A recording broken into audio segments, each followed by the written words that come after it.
Damien first asked me to come and speak to you, I was like, this is an honor, really, because I've actually met a lot of you already in some of the classes around journalism that yesterday and today. And I honestly think you guys are amazing sort of young people, and young being the operative word, because Damien then told me exactly how young this crowd was going to be. And I have to say that when I first heard that, I kind of had that picture in mind. I thought, oh my God, they're just so young. And then he told me that he got me the big theater and that there would be a lot of you. And then I thought, oh, that's even better. That's so cute. But then I got really depressed because I had to think back about how far I was going to go in telling you how I got to the stage of my career where I am now. And I realized that I was going as far back as when you guys were born. And then I started to feel a bit like that. So I'm not quite over that stage yet, but I also thought, you know what, it's like The Matrix, and please tell me that you're not too young to know The Matrix, or call it an old movie like my nephew. It was 1999, and that, again, makes me feel like that. But there's that bit where Neo goes to Morpheus, and he says, I know Kung Fu, and I know tech, and that's not the case just yet, that you can just plug in and learn the skill. So I'm consoling myself with experience, I might have just learned a few moves. And that's what I wanted to hopefully impart on you today, just a few words of wisdom. So not to set myself up for failure there, but yes, we'll see how that goes. The way I structured this talk today is that I'm going to tell you a little bit about me. As I said, we're going to take a journey back in time to a time you don't remember. And then I'm going to talk about tech trends and how the idea for setting up the platform came around and what I have done to grow it, and also a little bit about the lessons I learned along the way.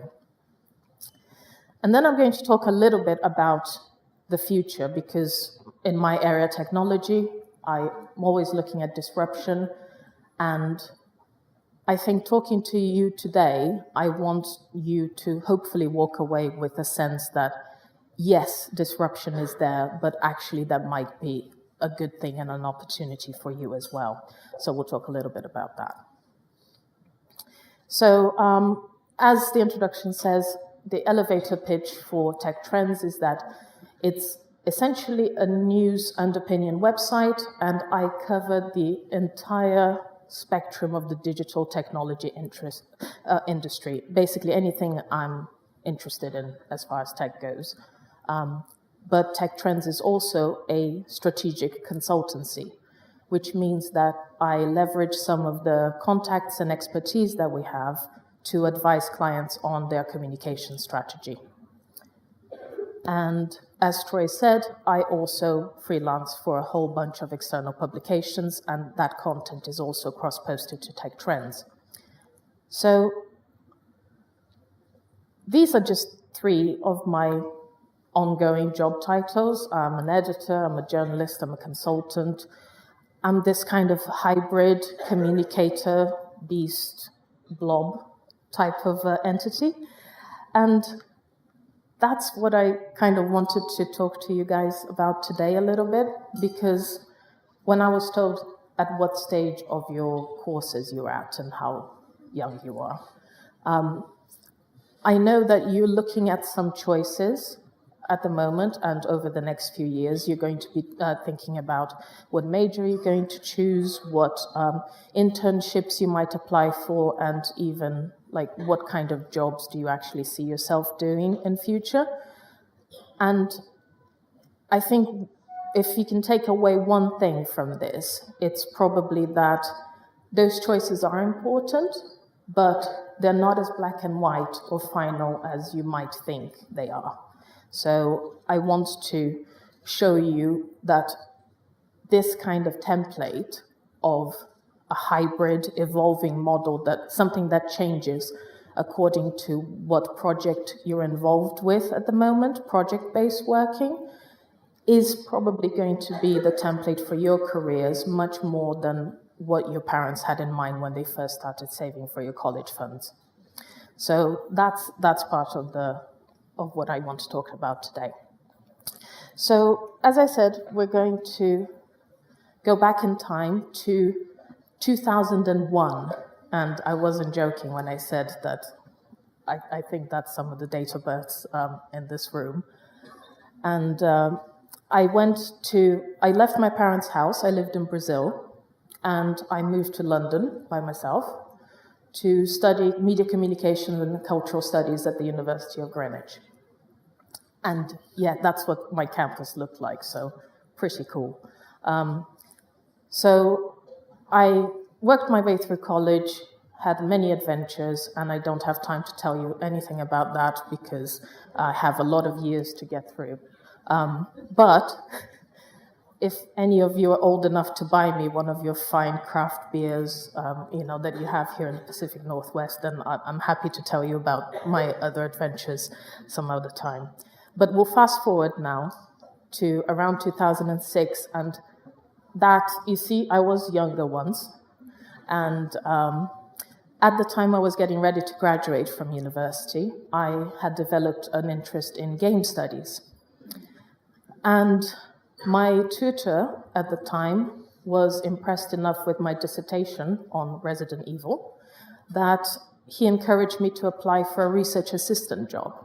So out of university, I started researching game cultures. So game cultures, things like how people will mod video games, how they'll produce fan fiction, how they'll cosplay, that sort of thing. Really interesting. And I thought those stories were interesting not only in their own right, like as academic subjects, but as stories that somebody off the street might want to learn about. So that's when I started to freelance for video game publications. I would just pitch those stories that I found interesting to editors, and I might make it sound easier than it was, but I eventually built up quite a nice array of publications I was contributing to. Different landscape. This is 2008, so most of those were actually ink on paper type contributions as well, compared to online these days. But I was really happy. I was getting paid for my articles, which was a big deal, but it wasn't something that I think was long-term viable as a career, just because to produce a feature, once you research, you interview, you edit, it was, you're working for below minimum wage most of the time for what you're getting. But that's the other thing I wanted to tell you guys about. ROI, return on your time investment, is not always just about the money, because what doing those articles allowed me to do, apart from learn a lot, was also they got me a scholarship, because my next step was I went to do a course in creative and media enterprises at the University of Warwick. And that was a really prestigious university. They're part of the Russell Group, which is the same group of universities as Oxford and Cambridge in the UK. So it was a big deal to get in, an even bigger deal to get a scholarship. And everyone else had good academic qualifications, but what set me apart was this was an MBA-style course, and they really emphasized that they wanted people with experience in the creative industries. So me being a published author in commercial magazines really was what clinched that deal. But at that stage, I was still thinking I would go on to do a PhD and probably work at a university. that was kind of my general career plan. And what happened once I started that course was I actually changed my mind, because I was thrown into this amazing melting pot of people. And they were from all over the world and from every creative industry. So a lot of other people had experience as well.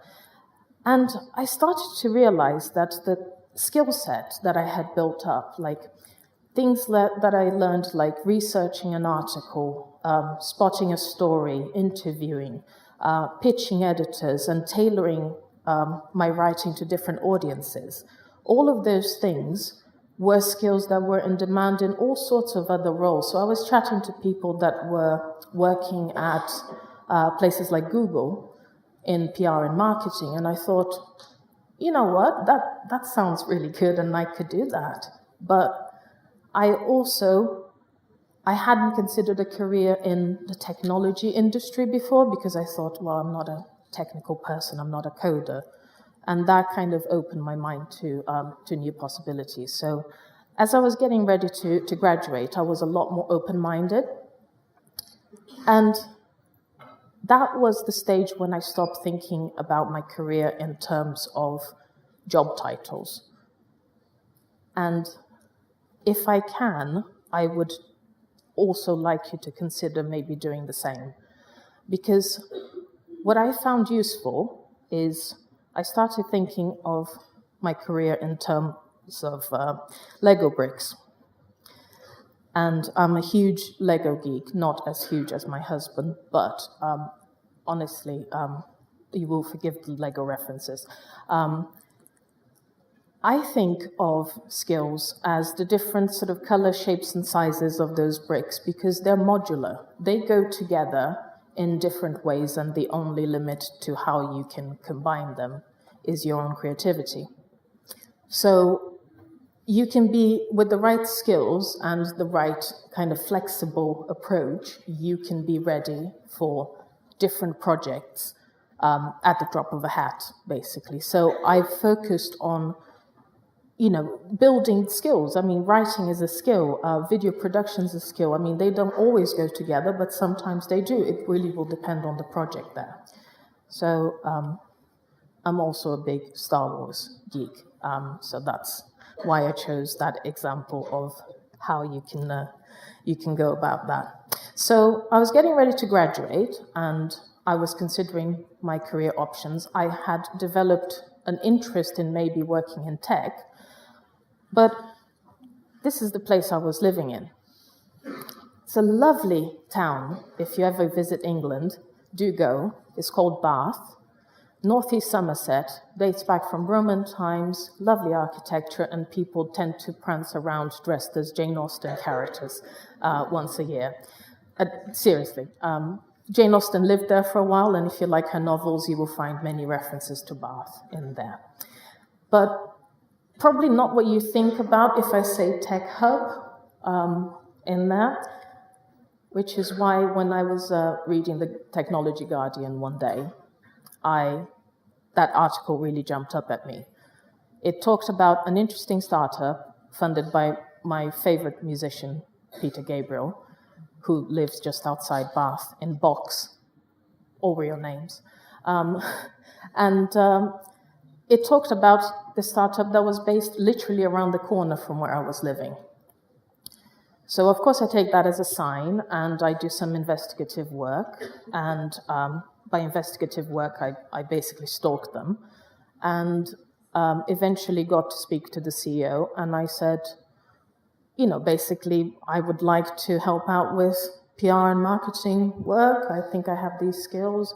I had, my MA and all that. So he was doing most of that work himself. So he was amenable to the idea of getting help on a contract basis. So that was my bridge from using those skills that I thought were transferable to eventually I moved back to London to actually take advantage of the much larger technology ecosystem there. And over the next few years, I worked in a really broad variety of startups. That's several beers worth of stories right there, I tell you, especially the dating website. But yeah, those are some very good stories. But so you can see I had a broad range of experience across publishing, telecoms, edtech, research. So was really building up to the point where I had increased my earning potential, I had solid experience, I was happy and had varied work, loved my colleagues, so that was all good. But at the same time, I also thought I wanted more of a creative outlet. As interesting as any one company is, there's always, for me at least, more stories that I'd like to tell and just look into as far as technology goes. So that's when I started to build those bylines. A lot of them unpaid, as I said, mostly as a creative outlet as well. But I had been around entrepreneurs a lot, and I really thought, is there a way that I can just combine all of these monetizable skills and my passion for writing and reporting and everything else and actually make it pay? And would it be better if I did that under my own brand as opposed to trying to work for someone else? So I suppose I had that entrepreneurial kind of itch and I wanted to try it. And that's when the idea for Tech Trends came about, an aggregator platform where I could develop my own personal brand, but then expand it as well. Like we have now, we have other contributors to the platform. I don't write all of the articles myself and all. So that was 2016, 3 years ago now. We just had our third birthday. And that's, the short version of how it came around. But of course, it's a lot scarier than it sounds. Anytime you go solo and, try and set up something for yourself, then how do you know you made the right decision? And for me,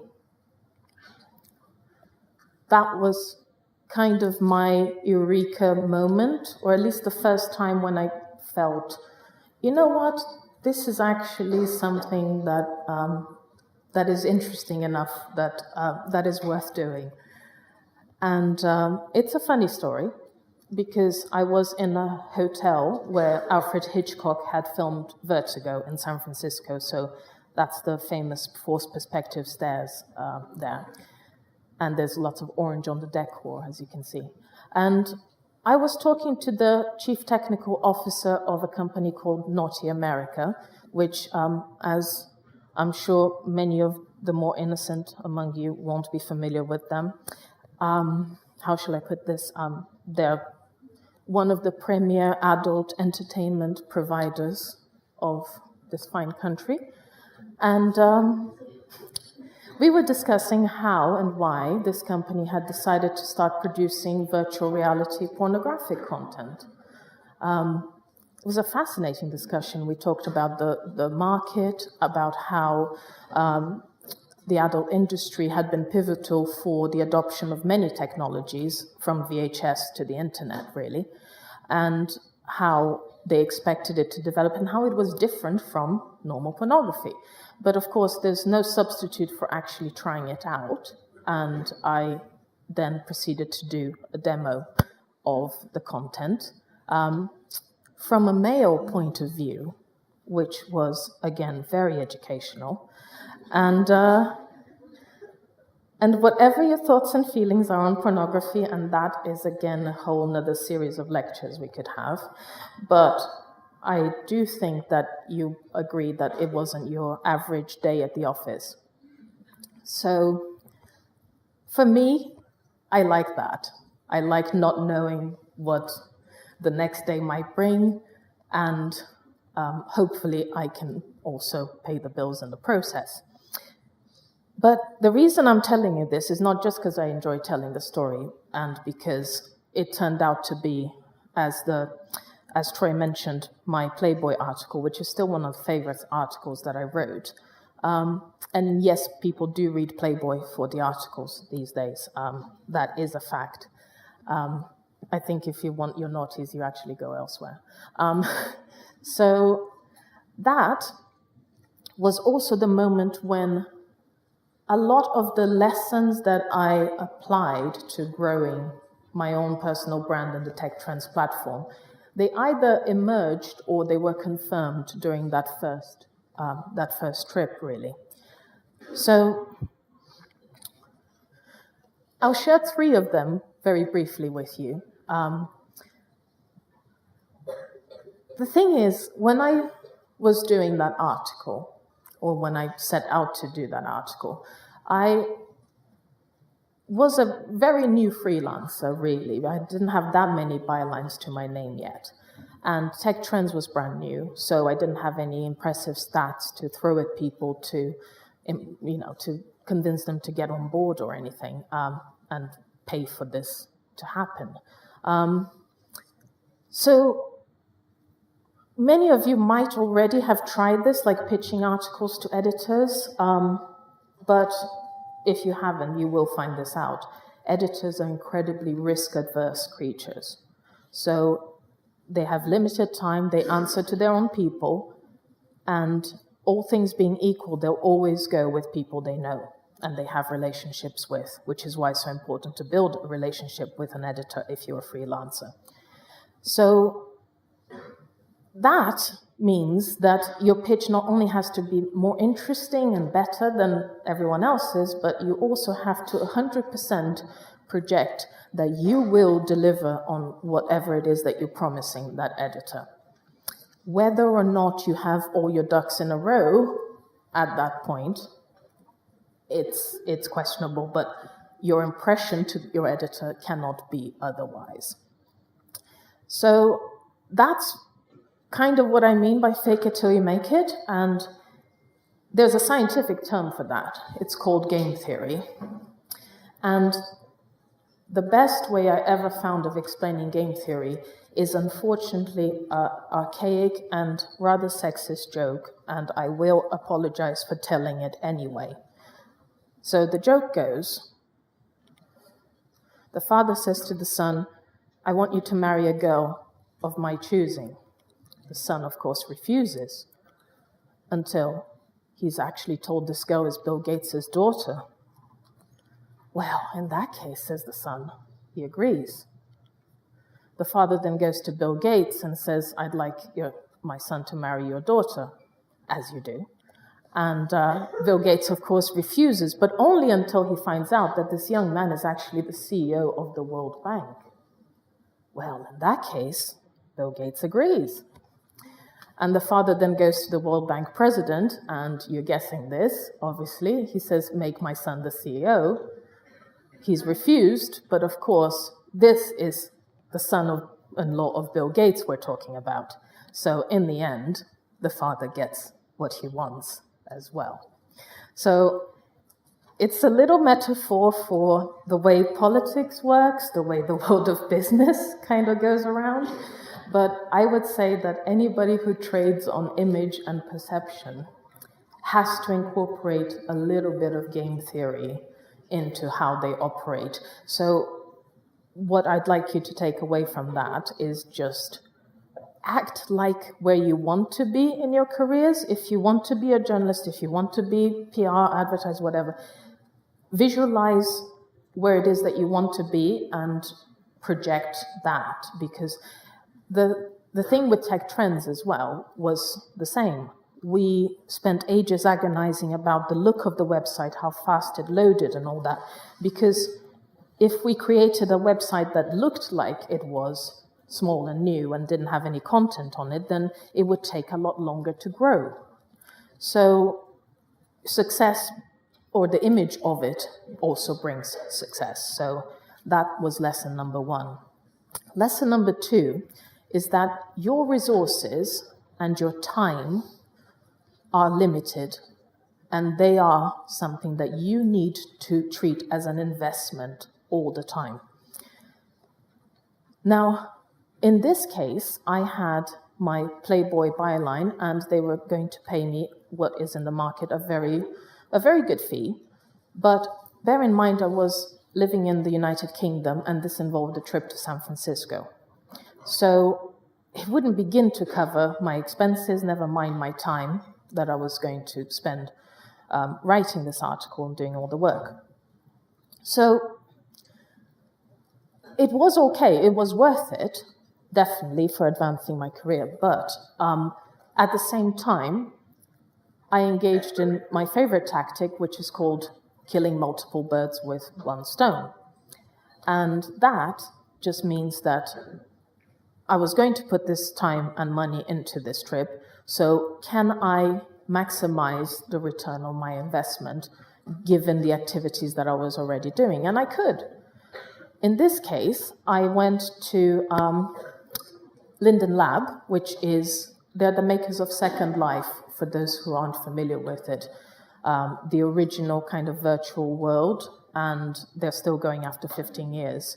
So they were about to launch their platform, which is called Sansar, and is a social VR platform. And so they were happy to talk about the adult industry angle, but at the same time, they gave me some really interesting case studies about how VR and immersive technologies can be used in education and training, and that was what I wrote for the Times Higher Education. A variation of that I wrote for EdTech Digest. I also interviewed a San Francisco startup while I was there that did VR content for schools. And then I had a tour and interview with Professor Jeremy Bailenson at Stanford Virtual Human Interaction Lab. And I learned about the projects they were doing, and one of them got me a byline in Newsweek as well. So at the end of that trip, instead of one fee, one byline, I had several ones. And most importantly, they were in different areas and applications of that technology. So each one, I can tell you with no uncertainty, really has opened up the doors to how my reporting and my career developed afterwards. So for you guys at the start of your career, I would say, take from that anytime you investing your time into something, just think, is there something else I can get out of this? What is the maximum return of my investment? Does this serve more than one purpose? And that kind of proactive thinking becomes second nature. I'm always kind of making connections and filing things for future reference. And it's exhausting at first, but I would recommend that if you want to maximize your time, that is the way to go. So lesson number 3 is that I think we can all be a bit more Madonna about how we manage our careers and not be afraid to mix things up a little bit and change according to the circumstances. Thomas Edison apparently invented the tech gospel of fail fast. Basically, he says, a negative result is also a positive outcome because you're learning what doesn't work. And that's true. Example of that was what I called the site when it came out at first. I called it EdTech Trends. Now, why did I do that? Because for the previous years, just before 2016, most of my experience and my most high-profile kind of work had really been in the education technology sector. And it was a booming sector, so I thought there was an opportunity there to build a niche for myself, and I thought the site would be mostly about education.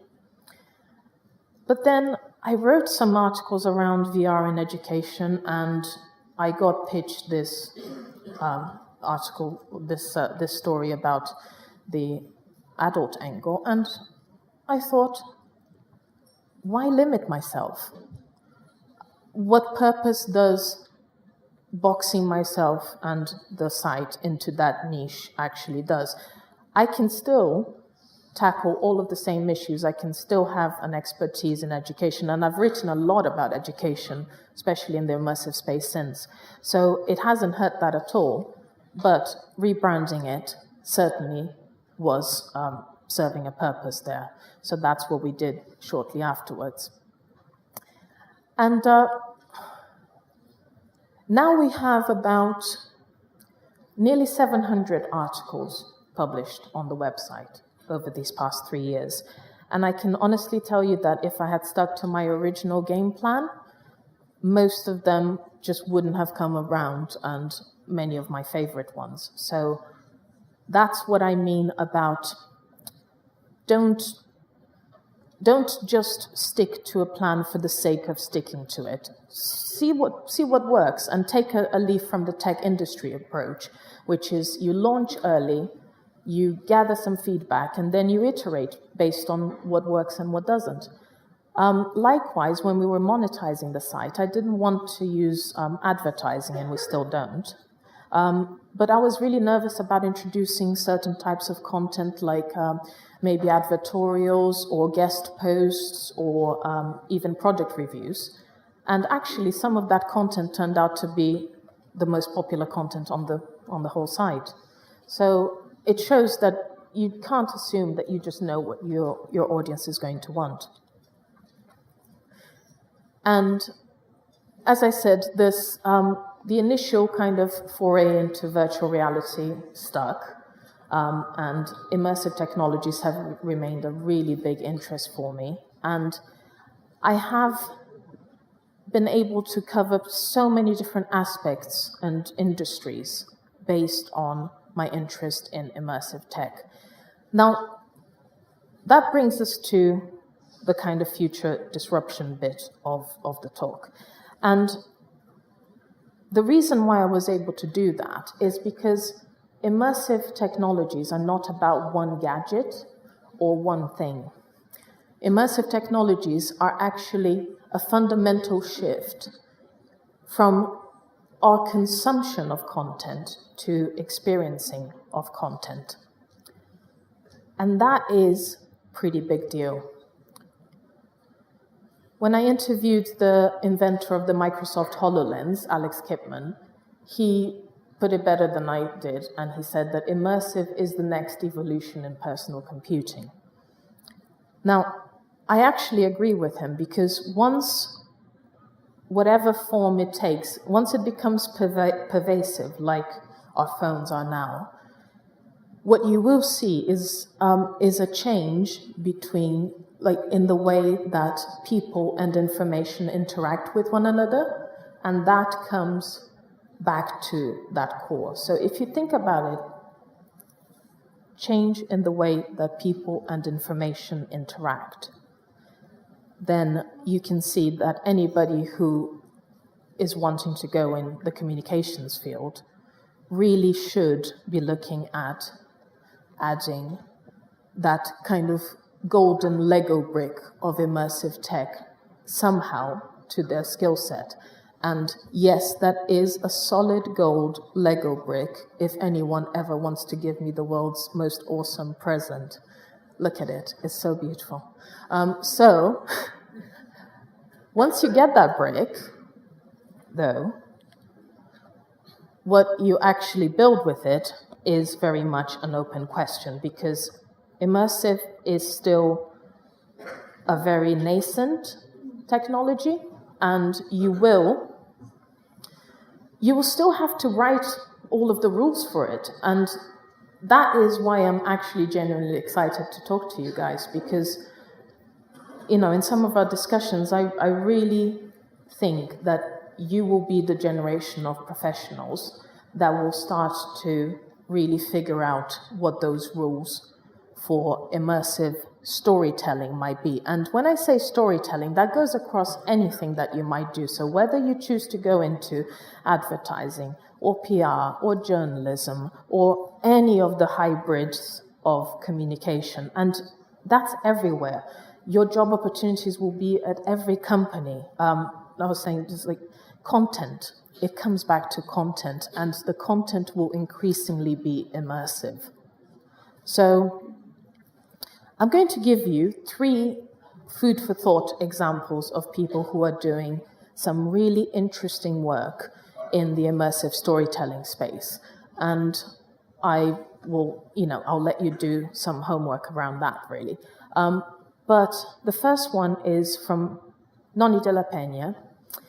She's affectionately known as the godmother of VR, early pioneer, a journalist by trade. And back in 2006, so talking light years ago where it comes to tech, she did an experience called Hunger in LA. This combined documentary audio evidence and reconstructed photographs, which they animated. This was a budget of a whole $700, and she had one high school intern helping her. So it couldn't have been more of a labor of love. But she took it to Sundance, and with their duct tape goggles, they had people experiencing this man collapse in front of them from diabetic shock. This actually happened. They used the audio and reconstructed it as an experience. And they had people in tears experiencing that. So that was the proof of concept that got Noni thinking, this is a powerful medium where I can tell really difficult stories in an entirely different way and reach people in an entirely different way. So since then, her studio, which is called Emblematic, has done a lot of similar work with difficult subjects: abortion, domestic violence, police brutality, climate change. So if you're not already familiar with the work of Noni, I would recommend that you do look it up. The other example is from the article I mentioned in Newsweek, and that's the Virtual Human Interaction Lab at Stanford. This experience called the Crystal Reef, where you stand in this reef and you're looking at the effects of ocean acidification. And literally you're watching your actions as humanity kind of kill this beautiful ecosystem around you. And it creates this empathetic bond between the actual environment and the person experiencing it, which I think in an age where we're still seeing climate change skepticism, resistance against science-based research, mistrust of reporting in the media in general, if you can have a medium that actually cuts through all of that and delivers important facts and messages in a way that resonates and engages people, well, I think that it's something that we have to look at the very least. So that's another very interesting proof of concept there. And finally, the work of Chris Milk. I recommend you look up his TED Talk, which is called How VR is an Empathy Machine. Quite a few years old now, but still relevant. It goes into this concept of empathy and VR in more depth. And he did some work with the UN, and this experience called Clouds over Sidra puts you in the shoes of this 12-year-old Syrian girl as she's going through her daily life in a refugee camp. So again, it just brings the realities of the conflict home in a way that a news-fatigued kind of audience really wouldn't engage with in the same way. So it goes around your defenses, and whether that's, to some degree up to the novelty of the medium or not, again, that's open questions. We're very much exploring that. But I do think that those examples do show that there is a potential for creating much more emotional engagement with this. And that is why there is so much interest around immersive technologies and storytelling as well. So I'll close with my favorite quote from the much-missed screenwriter William Goldman. And he said this about the entertainment industry. So I agree, it's like this day and age, certainly nobody knows anything, probably least of all me. But what I do believe is that we're going to continue to see disruption. I mean, the world is frankly messed up. There's disruption, there's political, social, economic, environmental, and technological disruption. We're going to continue to see all of that. So as you kind of prepare yourselves for a life of work that nobody really knows what it's going to look like, that's why I say the best way to future-proof your careers is actually to build skills, build modular skills, and be flexible and entrepreneurial and proactive about the way that you deploy them. That is the strategy that I adopted in a nutshell, and it's kind of working for me at the moment, and is what I would advise somebody to do. I think it's your best bet. And the silver lining here is that disruptive times often bring with them the best kind of stories. So I, for one, want to be one of the people telling those stories. And if I can inspire you guys to try and do the same, then I would have counted myself lucky today. So with that, I'll thank you very much, and I will also take any questions that you might have. Thank you.